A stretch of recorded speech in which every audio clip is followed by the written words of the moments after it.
Hello, I'm Nadine van der Laan. And I'm Esmee van Bavel. We're here on the NEU campus in Flagstaff, Arizona, where we're going to explore various locations for our program Arizona Gone Wild. Our reporters have gone out exploring different locations in northern Arizona. We have visited some of the best outdoor locations and have spoken with a variety of people, such as park rangers, animal keepers, scout leaders, and rescue experts, all to find out about the wild areas and activities of northern Arizona.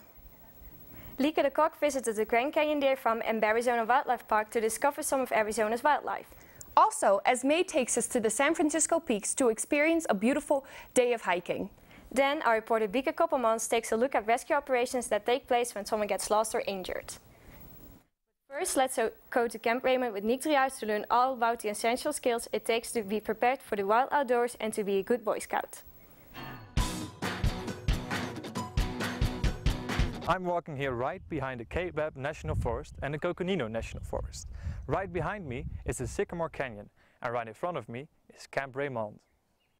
Camp Raymond was founded in 1964 as a scouting area. Raymond has over 14 campsites and lots of different types of areas to explore. Scoutmaster Werner Peck explains why the scouting values are really important. The scouting program is meant to give a positive role model for kids of what is expected of them and later on in being like the Scout laws. A Scout is trustworthy, loyal, helpful, friendly, courteous, kind, all those different characteristics. Hopefully they'll learn in a positive atmosphere in the mountains with people around them that care about them, and they'll be able to inherit those into their lives, incorporate them into their lives, and be the men and the husbands we hope they'll turn into be. Respect for other kids, respect for individuals, respect for their country, and what they themselves can donate to those things. During the first Scout camp of this summer, Scoutmaster Peck learns the Scouts handicrafts. He teaches them how to make useful materials from natural resources. These items include belts and even their own merit badges. The kids work together with their friends and family, which helps them create and strengthen their bonds. A Scout in the water is helpless if he does not know how to swim. Together with several instructors, the Cub Scouts can earn an aquatics badge for showing off their swimming skills. For many Scouts, this is the most fun activity. A steady aim with a bow is a must-have for a true survivor. During the archery classes at the camp, every Cub Scout has the chance to practice shooting at a target.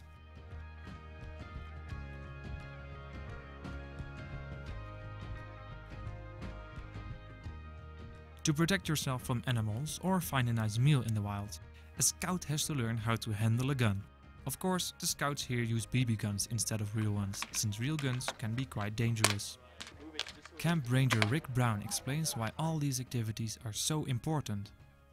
It gives the young people self-esteem. It gives them exposure to the out of doors. A lot of the youth we have here live in the city life, and so this is quite often their first exposure to the out of doors, and it gets them out into the woods.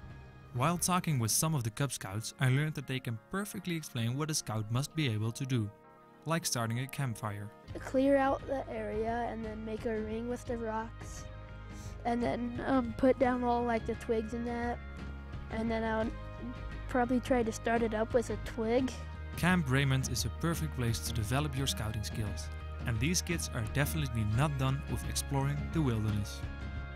Nature, camaraderie, and lots of adventurous things to do. That's what Camp Raymond is all about. For Arizona Gone Wild, my name is Nick Driehuis. You know, Nadine, I actually was a Scout once. Really? Was your experience anything like the one we just saw? No, not at all. I was nowhere near as skilled as these boys seem to be. I think living in Arizona, especially if you plan on going into the wild, will require a lot of the skills these boys are learning. It teaches them responsibility, teamwork, and most importantly, provides them with a background where they learn to respect the environment. I agree. Now more than ever, we should all be aware of our environment and the animals living in it. Lieke de Kok shows us animals living in the wild.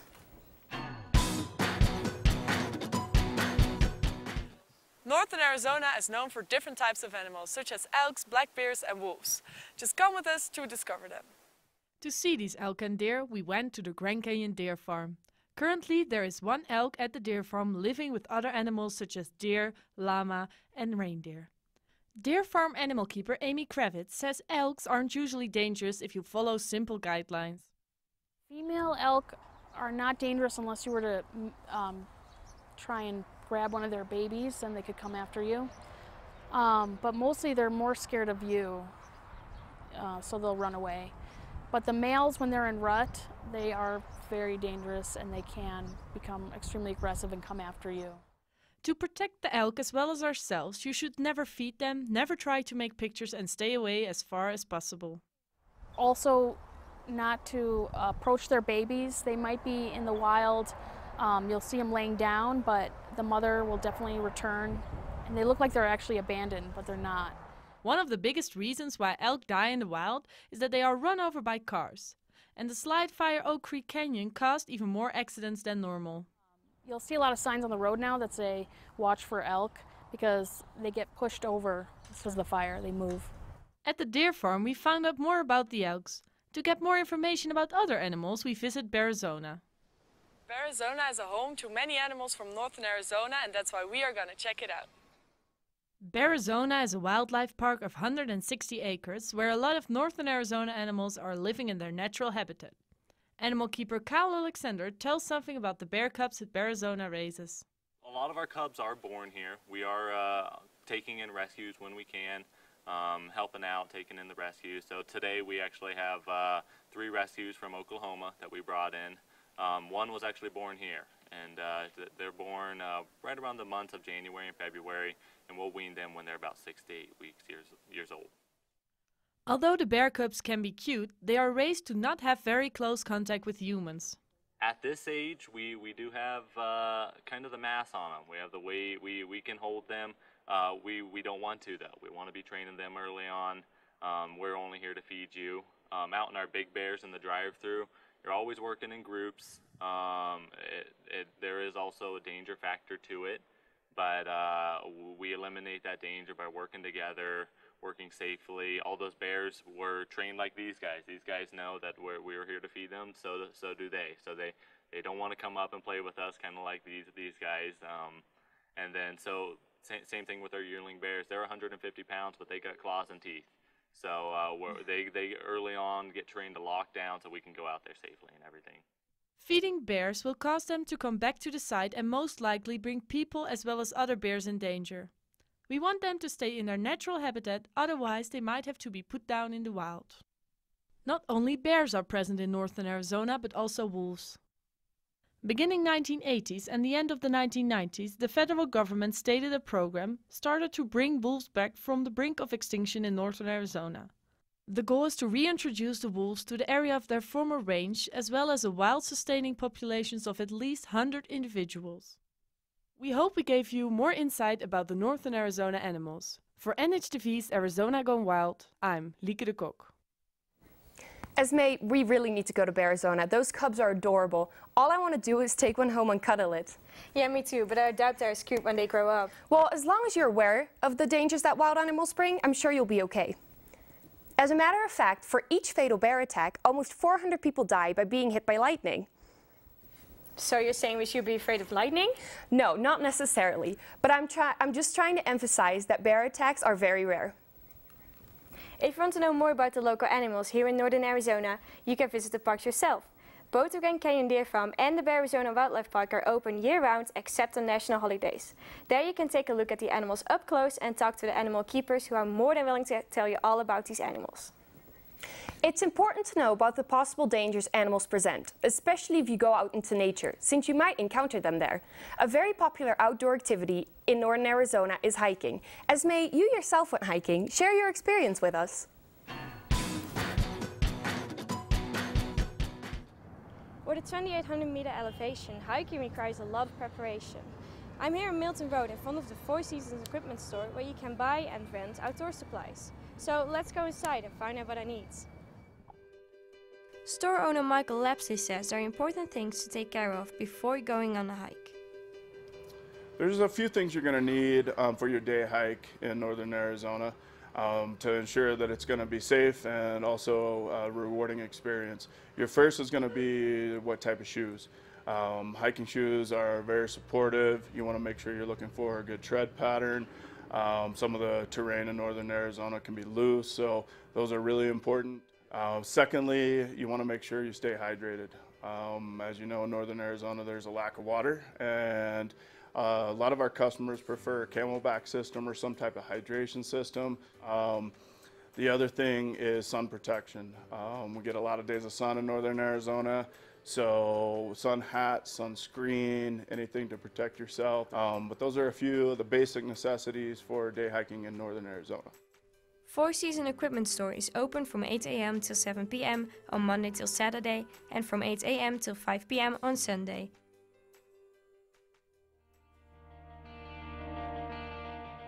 Well, I've got everything I need, so let's start and see if I can make it to the top.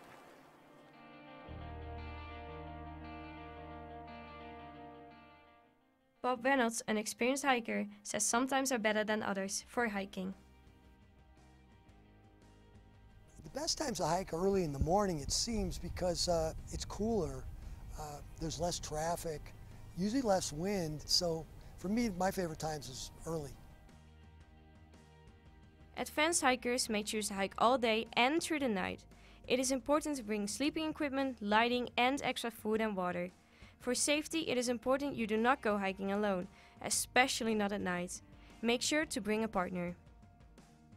Park Ranger Robert Wallace says that Arizona is made up of many different ecosystems. Well, hiking in Arizona has a lot of different options because there's so many different ecosystems. Here we're almost at 12,000 feet. Our tallest point here is actually Mount Humphreys, which is just next door. That's 12,633 feet. And then if you go all the way down to Phoenix, Arizona, you're practically at sea level. So you come through all kinds of different ecosystems and terrain. So you have to be prepared for either desert hiking or alpine hiking. Park Ranger Robert also says to have caution while walking on the trails. Be prepared for the terrain, wear some appropriate footwear, and just have the knowledge to get yourself back down out of a situation that you get yourself into. While I was hiking, I noticed that the air is thin at higher elevations, so make sure to hike at your own pace and take regular breaks.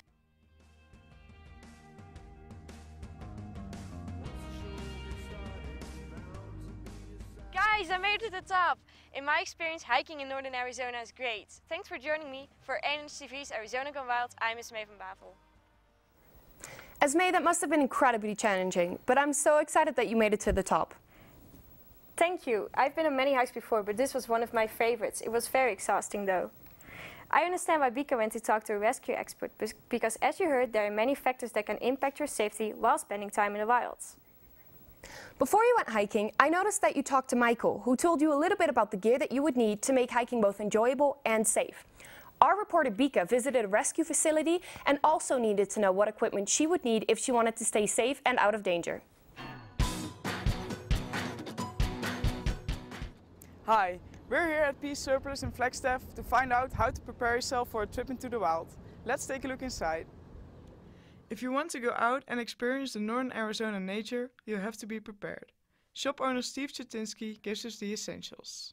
You have to have good footwear, and we also rent trekking poles, and then you have to have the good cookware, and then we'll sell you freeze-dried food and all the other accessories that you need to get into the canyon. And you need good sunscreen, you need good hats, you need good clothing for sun protection, and you need plenty of hydration, because if you don't have hydration, hydrate or die. For overnight stays, it's important to bring something that will keep you warm. It's also crucial to tell someone where you're going. Even with the best gear, there are things that can happen to you. For example, you can get lost or injured. Luckily, there are always people that can help you. Let's see how they operate. Search and rescue teams are on call 24 hours a day, 7 days a week, to be available if there is any lost individual. Search and rescue volunteer Diane Christian and her dog Tank take us through their normal routine. As soon as we get the call, I've got a bag packed and ready to go. I grab Tank, we go to the call. First thing I do when I get there is I personally get the scent article myself, because that's the most important part of his job, is getting a good scent article. I give him the scent article and he'll tell us direction to travel. As soon as we have a direction to travel, we'll radio in, let the rest of the people know which area we're headed to so that they can deploy people out there also, and it increases the chance of finding the individual. His job when he finds a person is to identify him in some way, and he's chosen the job of kissing the person when he finds him. So I know if you're standing in a crowd and he found you, I'd know you're the one that he came up and licked right in the face.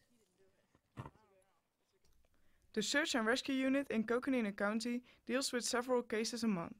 Each situation is different than the other. Another service is the flight ambulance of Guardian Air. Flight nurse Scott Beckstead takes us through a day at a medical center. So a normal routine for a search and rescue operation is that we would get the dispatch from our dispatch center. They would tell us where we were heading, tell us about approximate location to where we're heading with the GPS coordinates, of course. And we'll fly, then we'd get in the helicopter and start it up and fly out to that location. And at that point we would be able to start looking in the right area for the person that's lost or injured. And we would keep radioing back to the ground crews that are out there, the local search and rescue officers and stuff. We'd radio back and give them updated information of where we are and where we'd maybe find the victims, or if we could find them at all. We'd take a look for them and we'd give them that information back. We've been able to assist them with locating people at night especially. That's one of the biggest helps for them. They can find the people at night with their lights and with their night vision goggles. The emergency medical helicopters are just as equipped as a normal intensive care unit, so the team can do a full medical assessment at any location. As long as you're careful and well prepared, you can discover the unique landscape of Arizona on your own. If anything does happen, there are always people that can help you. For NHTV, Arizona Gone Wild, I'm Bieke Koppelmans. Thank you, Bieke. If you ever get yourself in trouble, there are many people who can help you. Guardian Air is a non-profit organization that rescues people by helicopter. For more information, visit their website. We would also like to thank Nick for letting us join him in exploring Camp Raymond's Boy Scouts. And of course Lieke for helping us become more aware of the local animals and the dangers that they might present. Northern Arizona has a lot to offer. These are just a few of our personal favorites. We challenge you to go out and explore the wild side of Arizona. For NHTV's Arizona Gone Wild, I'm Esmee van Bavel. And I'm Nadine van der Laan. Thank you for joining us.